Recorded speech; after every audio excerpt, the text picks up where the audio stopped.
এটা হচ্ছে motion sensor holder. চোর ডাকাত সাধু সন্ন্যাসী যেই হোক না কেন, এই সেন্সরের সামনে নড়াচড়া করলেই লাইটটি জ্বলে উঠবে। এই সেন্সর হোল্ডার লাগানো একদম সহজ, প্যাঁচ কাটা বাল্ব লাগিয়ে দিলেই হয়ে যাবে। এটা সিঁড়িতে, গোডাউনে, ব্যালকনিতে, গ্যারেজে অথবা স্টোর রুমে লাগিয়ে নিলে বাল্ব জ্বালাতে আর সুইচ খুঁজতে হবে না। এই মোশন সেন্সর হোল্ডারে দুই ধরনের সেটিংস আছে, একটা হচ্ছে টাইমার সেটিংস আর একটা হচ্ছে লাইট কন্ট্রোল সেটিংস।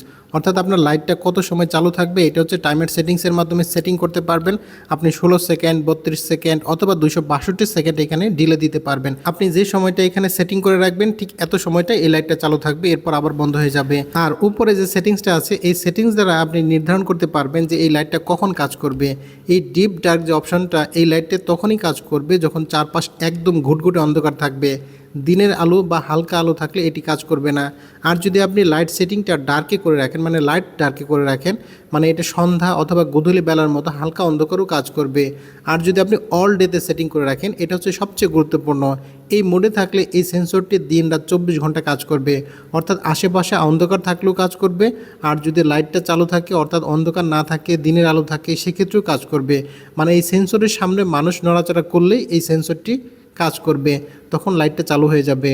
আশা করছি বুঝতে পেরেছেন এই সেন্সর হোল্ডারটি কিভাবে কাজ করে। এটা খুবই অল্প দামে মার্কেটে পাওয়া যায়, আপনারা চাইলে এটা অনলাইন থেকেও কিনতে পারেন।